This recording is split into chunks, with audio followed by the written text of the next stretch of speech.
Hello student, कैसे हैं। मुझे विश्वास है कि आप प्रीवियस क्लासेस अच्छे से देख रहे होंगे और उसका नोट्स भी अच्छे से बना रहे होंगे। और आज का जो हमारा टॉपिक है वो महाजनपद है, जो उत्तर वैदिक काल के बाद हमको पढ़ना है। और आज का टॉपिक ना बल्कि यूपीएसएससी पिट के लिए, बल्कि पिट के बाद से जो एग्जाम आते हैं, जो मेंस आते हैं, उसमें जैसे कि लोअर पीसीएस हो गया, लेखपाल हो गया, वीडियो हो गया, इन सब में इसका इम्पोर्टेंस रोल है। तो आप इस वीडियो को लास्ट तक देखिए और अच्छे से नोट्स बनाइए। और यदि आपको कोई पोर्शन समझ में नहीं आ रहा है या कोई डाउट है तो आप कमेंट में वो क्वेश्चन आप पूछ सकते हैं। तो देखिए, जो महाजनपद काल है उसका जो उदय होता है, उसका उदय लगभग जो है 600 ईसा पूर्व होता है, यानी कि 6ठी शताब्दी ईसा पूर्व होता है। और इस काल में क्या होता है कि कबीलाई जनपदों का एकीकरण होता है। हमने उत्तर वैदिक काल में आपको बताया था, उत्तर वैदिक काल में जो परिवार होता है समाज का, या फिर समाज का जो है एक छोटी इकाई होता है। परिवार को हम कहते हैं कुल, ठीक है। और कई कुल मिलके बनाते हैं ग्राम, और कई ग्राम मिला के बनाते हैं विश्व, और कई विश्व मिलके बनते हैं जन, और कई जन मिलके बनते हैं राष्ट्र।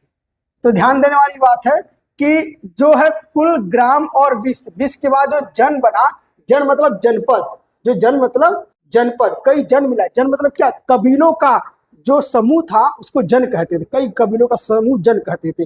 और जब कबीलों का एकीकरण हो गया तो वही बना जनपद। यहाँ तक आपको समझ में आ गया। तो यानी कि जो महाजनपद काल था वो कई कबीलों का एकीकरण का ही वो परिणाम था। उसके बाद इसको क्या कहते हैं, महान जनपद, यानी कि जो जनपद से भी बड़ा भौगोलिक क्षेत्र हो उसी को महान जनपद कहते थे। और ये कबीलाई व्यवस्था थी। उसके बाद हम चलते हैं आगे। अब देखेंगे कि जो महाजनपद है उसके उदय का मुख्य कारण क्या था। तो उदय का मुख्य कारण उस समय की कुछ खोज थे और कुछ उस परिस्थितियां थी। पहला हम देखेंगे, पहला था कि लौह तकनीकी का प्रयोग। जैसे ही लौह तकनीकी का प्रयोग होता है, लौह क्रांति होती है, तो लौह से, लोहे से औजार बनते हैं। हमने आपको पहले ही बताया था कि उत्तर वैदिक काल में 1000 ईसा पूर्व उत्तर प्रदेश के अतरंजी खेड़ा में जो है श्याम अयस या कृष्ण अयस की खोज हो चुकी थी। तो उसी लोहे के प्रयोग से औजार बनते हैं, हथियार बनते हैं। और जब औजार बनते हैं, हथियार बनते हैं, तो बड़े बड़े जंगलों को काटा जाता है, बड़े बड़े जंगलों को काटा जाता है, कृषि के लिए खेत बनाई जाती है। और लोहे के प्रयोग से उत्तम जो है, उत्तम हल और जो खुरपी, इस प्रकार से जो है कृषि के औजार बनाए जाते हैं, जिससे से क्या होता है कि कृषि क्रांति होती है और कृषि का उत्पादन अधिशेष या कि सरप्लस में होता है। उसके बाद अगर आप देखेंगे, व्यापार का विकास होता है। व्यापार का विकास होने के बाद उस समय जो है आहत सिक्के चलाए जाते हैं। हमने आपको पहले बताया था कि उत्तर वैदिक काल के पूर्व जितनी भी व्यापारिक गतिविधियां थी वो वस्तु विनिमय प्रणाली के अंतर्गत थी। वस्तु विनिमय प्रणाली के अंतर्गत का मतलब क्या हो कि एक वस्तु दो, बदले में दूसरी वस्तु लो। लेकिन महाजनपद काल में पहली बार आहत सिक्के यानी कि पंचमार्क सिक्के का प्रचलन हुआ, यानी कि मुद्रा करेंसी का जो पहला अस्तित्व आया वो आया महाजनपद काल में। ठीक है, यहां तक आप समझ गए।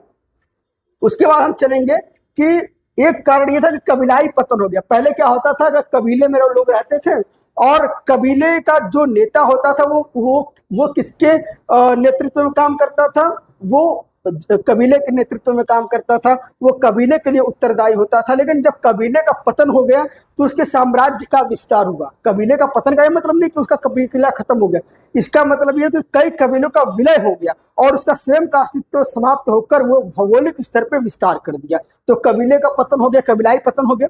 उसके बाद क्या होता, नियमित स्थायी सेना रखी। जैसे कि जब कृषि क्रांति में क्या हो गया कि जब सरप्लस होने लगा, भंडारण अच्छा मिलने लगा, तो क्या होने लगा कि क्षेत्र की लड़ाई होने लगी, कृषि के क्षेत्र की लड़ाई होने लगी। तो उस युद्ध से, उस संघर्ष से बचने के लिए जो कबीले का शासक होता था, जो मुखिया होता था, जो राजा होता था, वो स्थायी सेना या वेतन भोगी सेना रखना प्रारंभ कर दिया। उसके बाद जो है नियमित कर प्रणाली, महाजनपद काल में जो शासक होता था वो नियमित टैक्स लेता था। आज जिस बलि परंपरा के तहत लोग पशुओं की बलि देते हैं, उस बलि परंपरा का जो उदय हुआ था वो कहाँ हुआ था, वो महाजनपद काल में हुआ था। असल में बलि कोई पशु को काटने वाली परंपरा नहीं, बलि का शाब्दिक अर्थ होता है कर या टैक्स को देना। तो जैसा कि हमने आपको बताया कि उत्तर वैदिक काल में पशुपालन ज्यादा था। तो जब कोई प्रजा का व्यक्ति, कोई जनता जो है, कोई व्यक्ति जो है जब पशुपालन करता था तो वो पशुओं का एक हिस्सा या कुछ प्रतिशत या कुछ पशु राजा को भेंट के रूप में, बलि के रूप में देता था। वो एक कर का हिस्सा था। लेकिन समय का दुष्परिणाम यह निकला कि आज वह बलि की परंपरा एक पशु हत्या का रूप ले चुका है। हालांकि वो एक कर व्यवस्था था, ठीक है। तो उसी तरीके से नियमित कर प्रणाली बलि के रूप में राजा लेता था। उसके बाद हम चलेंगे, अगर हम इसका ऐतिहासिक स्रोत देखेंगे कि आखिर महाजनपद का जो है कहाँ से हमें जानकारी मिलती है, तो पहला हमें साहित्यिक रूप में मिलता है अंगुत्तर निकाय में। ये बौद्ध ग्रंथ का सत्य पिटक का अंगुत्तर निकाय वहां से मिलता है। दूसरा मिलता है महावस्तु से, महावस्तु और जातक कथाओं से। जातक कथाओं में हमने आपको पहले ही बताया था कि जो आप पंचतंत्र की कहानियां आप सुने होंगे, जिसमें तोता, कोयल, पेड़ पक्षी और पशु जो बातें करते हुए कहानी आप सुने होंगे, वही जातक कथाएं। तो वहां से आपको भी महाजनपद काल की जानकारी मिलती है। साथ में अगर जैन ग्रंथ की आप बात करें तो जैन ग्रंथ का जो भगवती सूत्र है, उस भगवती सूत्र में स्पष्ट रूप से उन 16 महाजनपदों का उल्लेख मिलता है, ठीक है। ये आपको तो मिल गया साहित्यिक स्रोत। उसके बाद अगर हम बात करेंगे कि अगर हम पुरातात्विक साक्ष्य की बात करें कि महाजनपद काल के पुरातात्विक साक्ष्य कहाँ से मिलता है, तो पहला आपको मिलता है उत्तरी काले चमकीले मृदभांड। इस काल में जो मुख्य रूप से मिट्टी के बर्तने बनाए जाते थे वो क्या कैसे होते थे, उत्तरी काले चमकीले मृदभांड होते थे। तो उस समय की बनावट उस समय की इससे शैली ऐसी थी कि उससे पहचान किया जा सकता है। उसके बाद जो प्राचीन अवशेष मिले, जैसे कि जो 16 महाजनपद है उसमें कौशाम्बी है, काशी है, ठीक है। इस प्रकार से जो मथुरा है, इस प्रकार से जो जनपदों का उल्लेख मिलता है, जब उन जनपदों में खुदाई की गई तो वहां से जो पुराने खंडहर, महल और दीवारें मिली है, उस आधार पर भी महाजनपद काल का जानकारी हमें प्राप्त हो जाता है। उसके बाद देखेंगे आहत सिक्के, जैसे कि खुदाई के समय बहुत जगहों से चांदी व तांबे के आहत सिक्के प्राप्त हुए और उस आहत सिक्कों का कार्बन डेटिंग के माध्यम से उस समय के कालखंड की जानकारी हमें प्राप्त होती है। तो यह तो हमारे पास हमने ऐतिहासिक में साहित्यिक और पुरातात्विक स्रोतों के माध्यम से महाजनपद काल की जानकारी हमें प्राप्त मिला। उसके बाद अगर हम देखेंगे विस्तार से, अगर हम विश्लेषण करेंगे महाजनपद काल का, तो पहला हमारा जो महाजनपद काल है कौन सा है आपका, मगध। मगध में सबसे ज्यादा आपसे क्या पूछता है कि राजधानी पूछता है। तो मगध की प्रारंभिक राजधानी कहाँ थी, गिरिव्रज या राजगिरी। कहाँ थी, गिरिव्रज या राजगिरी। उसके बाद इसकी दूसरी राजधानी कहाँ बनी, पाटलिपुत्र बनी। तो आपसे प्रश्न कभी कभी यह पूछ लेता है कि मगध की राजधानी कहाँ है, तो मगध की राजधानी कहाँ है, मगध की राजधानी है पाटलिपुत्र या तो गिरि। उसके बाद अगर हम बात करते हैं कि इसकी स्थिति कहाँ है, तो इसकी स्थिति है आधुनिक बिहार, पटना, गया और शाहबाद जिले में इसकी आधुनिक स्थिति है। उसके बाद हम बात करेंगे इसकी विशेष तथ्य के बारे में, तो 16 राज्यों में सबसे शक्तिशाली है सिद्ध हुआ। यानी कि जो 16 जनपद की उल्लेख जहाँ पे हम महाजनपद काल में कर रहे हैं, उसमें सबसे ज्यादा ताकतवर, सबसे ज्यादा शक्तिशाली अगर कोई महाजनपद था तो ये मगध महाजनपद था। उसके बाद हम बात करेंगे अगला महाजनपद बात करेंगे तो अंग महाजनपद। अंग महाजनपद की राजधानी कहाँ पे है, अंग महाजनपद की राजधानी चंपा है और इस चंपा का प्राचीन नाम मालिनी है। उसके बाद इसकी स्थिति अगर हम बात करें तो स्थिति यह बिहार के भागलपुर क्षेत्र में पड़ता है और यह नदी बंदरगाह के रूप में प्रसिद्ध था, अंतर्राष्ट्रीय व्यापार केंद्र था और बिंबिसार ने इसको मगध साम्राज्य पर मिला दिया था। ध्यान देने वाली बात है, अगर आप महाभारत देखे होंगे तो महाभारत में जो दुर्योधन के मित्र थे अंग जो थे वो अंग, तो अंग का संबंध इसी महाजनपद से था, अंग का संबंध इसी महाजनपद से था, ठीक है। कर्ण का संबंध किससे था, इसी अंग महाजनपद से था। जो दुर्योधन के मित्र कर्ण थे उनका संबंध इसी महाजनपद से था, ठीक है। उसके बाद हम बात करेंगे काशी महाजनपद। काशी महाजनपद का जो राजधानी है वाराणसी है और ये बरुआ और अस्सी नदी के मध्य में है। उसके बाद यह उत्तर प्रदेश का पूर्वी क्षेत्र है और यहाँ पे सूती वस्त्र का उत्पादन होता था और अच्छे घोड़ों का व्यापार होता था। उसके बाद हम चलते हैं आगे आपका जो है कौशल महाजनपद है। कौन सा है, कौशल महाजनपद। कौशल महाजनपद की राजधानी है उत्तरी भाग की राजधानी श्रावस्ती है और दक्षिणी भाग की राजधानी कुशवती या अयोध्या थी। यानी कि कौशल महाजनपद की 2 राजधानी थी। और इसकी स्थिति क्या है, उत्तर प्रदेश का अवध क्षेत्र या तो फैजाबाद, यही राम जी वाला है ये कौशल महाजनपद कौन सा है, जो राम जी वाला अवध क्षेत्र, ठीक है। उसके बाद यहाँ का प्रसिद्ध राजा प्रसेनजीत बुद्ध का परम मित्र था, प्रसेनजीत बुद्ध का महामित्र था। तो कभी कभी प्रश्न आपसे यह पूछ लेता है कि कौन सा राजा बुद्ध का समकालीन था। तो आप हमेशा फैक्ट याद रख के चलिए कि प्रसेनजीत बुद्ध का परम मित्र था, तो वह उनके समकालीन भी तो होगा, ठीक है। ठीक, ये आप समझ। उसके बाद हम चलेंगे वज्जी संघ। वज्जी संघ जो आपका महाजनपद था, इसकी राजधानी वैशाली थी और आधुनिक रूप में इसको मुजफ्फरपुर जिले में कहते हैं। और इसकी स्थिति कहाँ पे है, उत्तर बिहार का गंगा पार क्षेत्र। और सबसे बड़ी बात यह है कि यह 8 कुलों का संघ था, यानी कि 8 परिवार का खानदान था, उनका एक संघ था, जिसमें से लिच्छवी सर्वाधिक शक्तिशाली थी। वैशाली को विश्व का प्रथम सफल गणतंत्र माना जाता है। आगे हम बताएंगे कि गणतंत्र और राजतंत्र जो यहाँ पे महाजनपद थे उसमें क्या अंतर था। उसके बाद हम चलते हैं कि छठा हमारा जो है मल्ल गणराज्य। इसके 2 केंद्र थे, पहला पावा और दूसरा कुशीनगर। अब देखिए इसमें जो है उत्तर प्रदेश की देवरिया और कुशीनगर जिला क्षेत्र है इसकी स्थिति। और देखिए ये क्यों इंपॉर्टेंट है, मल्ल गणराज्य क्यों इंपॉर्टेंट है कि जिस कुशीनगर और पावा की बातें चल रही है, तो देखिए महात्मा बुद्ध जो है महापरिनिर्वाण कहाँ पे मिलता है उनको, कुशीनगर में।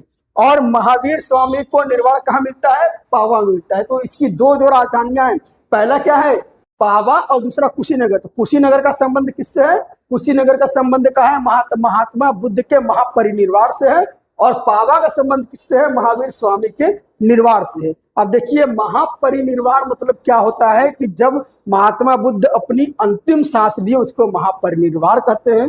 और महावीर स्वामी का निर्वाण का मतलब क्या होता है कि जब महावीर स्वामी को ज्ञान प्राप्त हो गया, आत्मज्ञान प्राप्त हो गया, तो उसको निर्वाण कहते हैं। तो ये आप समझ में आए। उसके बाद हम चलेंगे 7वां जो है चेदी महाजनपद। इसकी राजधानी है सुक्तिमती और इसकी स्थिति कहाँ है, आधुनिक बुंदेलखंड में है। और ध्यान देने वाली बात यह है कि महाभारत में जिस शिशुपाल की हत्या श्री कृष्ण की थी, ये उन्हीं चेदी का साम्राज्य है, ये हमें जानकारी प्राप्त होता है। उसके बाद हम चलेंगे आपका वत्स महाजनपद है। वत्स महाजनपद की राजधानी कौशाम्बी है और ये प्रयागराज के समीप है। इसकी स्थिति उत्तर प्रदेश का प्रयागराज क्षेत्र है। और सबसे बड़ी बात है कि प्रसिद्ध शासक उदयन और वासवदा की प्रेम कहानी का महाकवि भास स्वप्न वासवदत्तम नामक अमर नाटक की रचना यही की गई थी। उसके बाद कुरु महाजनपद है, ये वही महाभारत का कौरवों वाला कुरु है। कुरु महाजनपद जिसकी राजधानी इंद्रप्रस्थ है, वर्तमान में इसकी स्थिति आधुनिक दिल्ली है। और अगर यहाँ के विशेष तथ्य की बात करें तो महाभारत की प्रसिद्ध ऐतिहासिक जितनी भी घटनाएं हुआ था, ऐतिहासिक घटनाएं, वो इन्हीं क्षेत्र में हुआ था। इनका लगभग वही क्षेत्र मेरठ, दिल्ली और हरियाणा का क्षेत्र था, ठीक है। उसके बाद हम बात करेंगे कि पांचाल महाजनपद। पांचाल महाजनपद की देखिए 2 राजधानियां थी। आपने अगर महाभारत कभी देखा होगा तो आपको पता होगा कि पांचाल का जो है विभाजन हुआ था, किसके द्वारा हुआ था, गुरु द्रोणाचार्य के द्वारा किया गया था पांचाल का विभाजन। और पहला इसका जो है एक क्षेत्र का अहिच्छत्र था और दूसरे भाग का काम्पिल्य था इसकी राजधानी। उसके बाद हम बात करेंगे इसकी स्थिति कहाँ है, पश्चिमी उत्तर प्रदेश का रुहेलखंड क्षेत्र है, ठीक है। और ऐतिहासिक कन्नौज नगर इसी के अंतर्गत स्थित था और यह दार्शनिक विचारों का प्रसिद्ध वैदिक क्षेत्र था। उसके बाद हम बात करेंगे मत्स्य महाजनपद। मत्स्य महाजनपद की राजधानी विराटनगर थी। इसकी स्थिति राजस्थान के जयपुर व अलवर और भरतपुर जिला था। और महाभारत के अनुसार पांडवों ने अपना अज्ञातवास जो 1 वर्ष का था, 13 वर्ष के वनवास के बाद जो अज्ञातवास था वो यहीं पे, 12 वर्ष के वनवास के बाद जो अज्ञातवास था वो यहीं पे बिताया था, ठीक। उसके बाद हम चलेंगे सूरसेन महाजनपद। सूरसेन महाजनपद कौन, कंस वाला सूरसेन। और उसकी राजधानी कौन सी है, मथुरा। स्थिति कहाँ है, उत्तर प्रदेश का ब्रज क्षेत्र। और भगवान श्री कृष्ण का संबंध इसी यदुवंश से है। उसके बाद हम चलेंगे अगला अस्मक या अशक महाजनपद। इसकी राजधानी है पोतम या तो पोटली। स्थिति कहाँ पे है, गोदावरी नदी घाटी क्षेत्र। और सबसे बड़ी बात है कि जिस 16 महाजनपद को आज हम पढ़ रहे हैं, 16 महाजनपद में मात्र एक ऐसा महाजनपद है अस्मक या अशक जो दक्षिण भारत में इसकी स्थिति है। तो आपसे प्रश्न कभी कभी पूछ लेता है कि दक्षिण भारत का एकमात्र ऐसा कौन सा महाजनपद है, तो कौन सा है, वो है अस्मक, ठीक है। उसके बाद आप चलेंगे आगे है आपका अवंती। अवंती देखिए, ये मगध साम्राज्य के बाद सबसे ज्यादा अगर कोई सबसे ज्यादा शक्तिशाली कोई जनपद था तो कौन सा था? अवंती था। इसकी जो राजधानी है, राजधानी इसकी दो थी, एक थी उज्जैन तथा दक्षिणी थी महिष्मती। ये वही महिष्मती, शिवगामी वाली महिष्मती, जो बाहुबली अगर आप देखे होंगे तो वो होता ना महिष्मती शिवगामी, तो वही उसी इतिहास के किसी खंड से उस बाहुबली को बनाया गया था, तो वही वाली है। और इसकी स्थिति क्या है? मध्य प्रदेश का मालवा क्षेत्र है। और यहाँ का शासक कौन था? चंड प्रदोत। इसे के पीलिया रोग के इलाज के हेतु बिंबिसार ने अपने राज्यवैद्य जीवक को भेजा था। तो देखिए पहला आपसे प्रश्न क्या पूछ लेता है कि देखिए फैक्ट आपको यही निकल के आता है। पहला क्या पूछ लेता है कि बिंबिसार का जो राजवैद्य था उसका नाम क्या था? नाम क्या उसका था? जीवक। उसने किसके इलाज के लिए गए थे? तो ये कहाँ के? अवंती के शासक चंद्रप्रदोत की पीलिया रोग के इलाज के लिए गए थे। उसके बाद यहाँ पे लोहे की समृद्ध खानें आपको मिलती हैं, जिसके कारण यहाँ उच्च कोटि के अस्त्र और शस्त्र बनाए जाते थे। ठीक है, ये आपको समझ में आ गया। उसके बाद हम चलेंगे गांधार एवं कंबोज महाजनपद। गांधार एवं कंबोज महाजनपद, ध्यान देने वाली बात है, गांधार एवं कंबोज 16 महाजनपद में ये दो ऐसे महाजनपद हैं जो भारतीय सीमा से बाहर है। देखने वाली बात है, गांधार महाजनपद की राजधानी कहाँ पे है? तक्षशिला। और तक्षशिला विश्व का प्राचीनतम विश्वविद्यालय के लिए विख्यात है। उसके बाद हम चलेंगे, इसकी स्थिति कहाँ पे है? इसकी स्थिति है आधुनिक पाकिस्तान की रावलपिंडी। आधुनिक पाकिस्तान की रावलपिंडी इसके अंतरराष्ट्रीय व्यापार और ऊनी वस्त्रों की संस्कृति का मुख्य केंद्र था। उसके बाद कंबोज महाजनपद को हम पढ़ेंगे 16वां। इसकी राजधानी कहाँ पे? राजपुर या हाटक। इसकी स्थिति कहाँ पे? पाकिस्तान का हजारा जिला व हिंदूकुश क्षेत्र। उसके बाद इसकी विशेष तथ्य यह है कि यह महाजनपद प्राचीन काल में अपने उत्कृष्ट नस्ल के युद्ध घोड़ों के लिए संपूर्ण भारत में विख्यात था। ठीक है, तो ये हमने 16 महाजनपदों को पढ़ लिया।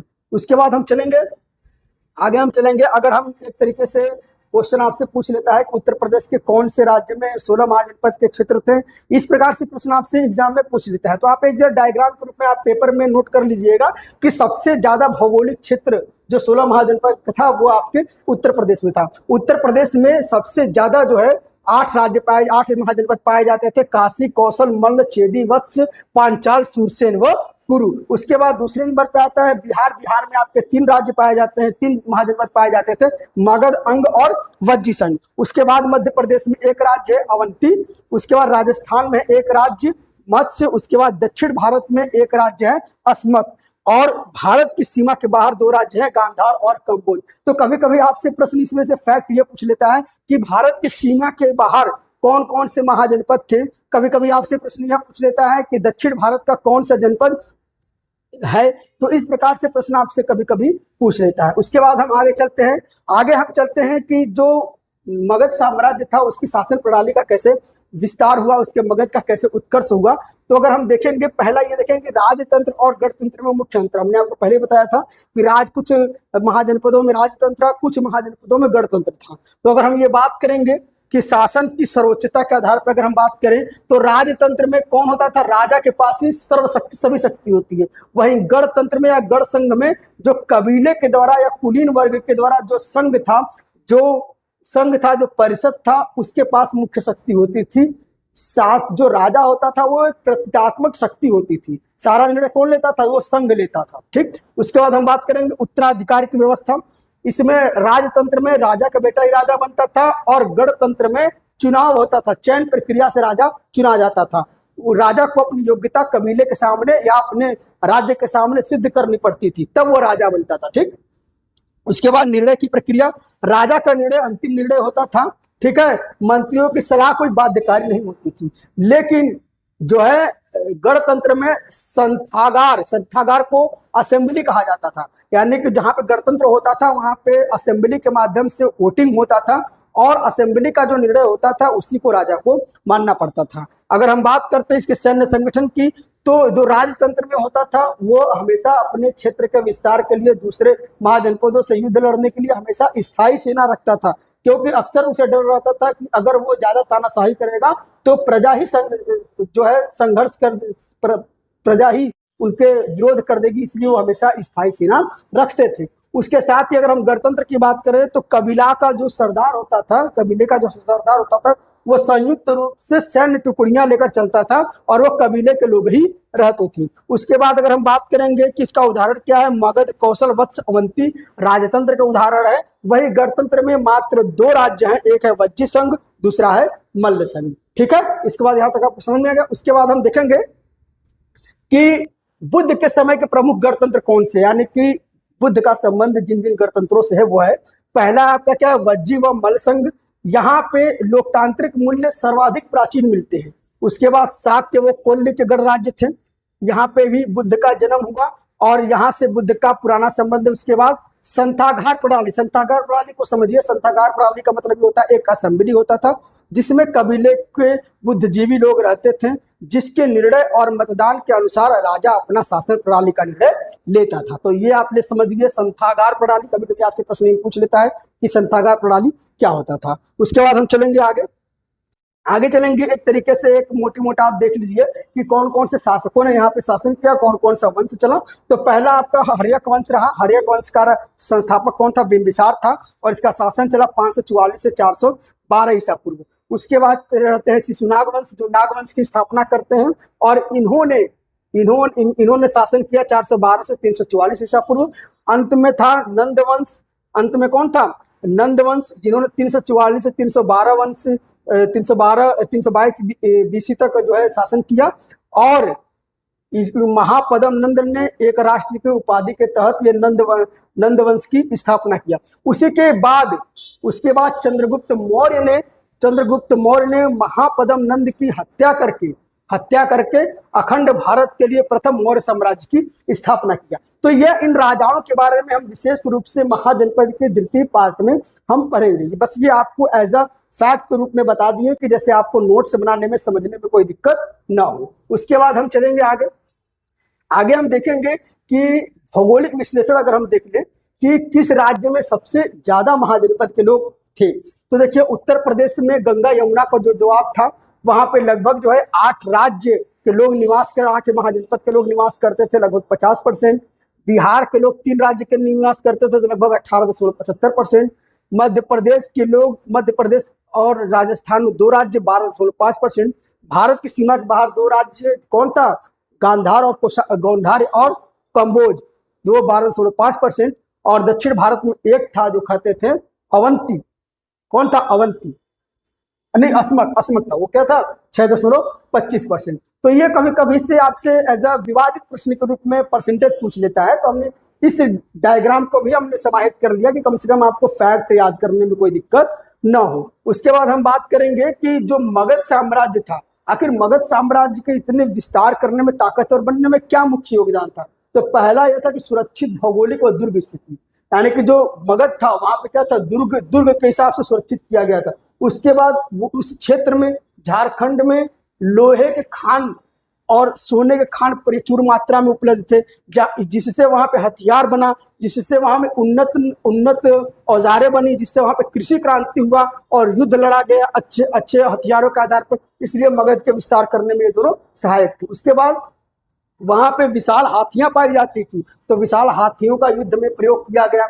उसके बाद क्या हुआ, उसके बाद गंगा घाटी की उपजाऊ भूमि थी, तो जब गंगा घाटी की उपजाऊ भूमि बनी होगी तो वहां पे क्या था, कृषि क्रांति हुई, तो वहां पे हमेशा सरप्लस था। उसके बाद अत्यंत पराक्रमी और कूटनीति व महत्वाकांक्षी राजा थे। और सबसे बड़ी बात है कि इतने संसाधनों के पश्चात उन संसाधनों का उपयोग कर साम्राज्य के विस्तार करने के लिए जो महत्वाकांक्षी शासक की आवश्यकता थी वो सभी वहां पे पाए गए, इसलिए मगध का साम्राज्य और विस्तार आसानी से हो सका। उसके बाद हम बात करेंगे कि आने वाली क्लास में, यानी कि हम सेकंड क्लास में क्या पढ़ेंगे, तो सेकंड क्लास में जो हर्यक वंश है, नाग वंश है, नंद वंश है, इसको हम विस्तार से पढ़ेंगे। उसके बाद मौर्य साम्राज्य के उदय के पहले हम छोड़ देंगे, प्राचीन धार्मिक मान्यताएं पढ़ेंगे, जैसे कि जैन धर्म, बौद्ध धर्म, भगवती धर्म, ब्राह्मण धर्म, इन सभी धर्मों के बारे में पढ़ेंगे। इसके साथ ही आपको अनाउंसमेंट करना है कि यदि आपको हमारे कोचिंग में एडमिशन लेना है तो हमारे कोचिंग का नाम है दीप जेस फाउंडेशन, मोहल्ला सीताराम, गौरीशंकर घाट, आजमगढ़। अगर आप संपर्क कर सकते हैं तो 9616402222 पे संपर्क करिए। हम आपको कम फीस में यूपीएसएससी पेट और यूपीएसएससी की संबंधित जितनी वैकेंसियां हैं हम उसका आसानी से तैयारी कराते हैं सरल शब्दों में। तो आपको वीडियो कैसा लगा कमेंट में अपनी राय दें। Thank you very much.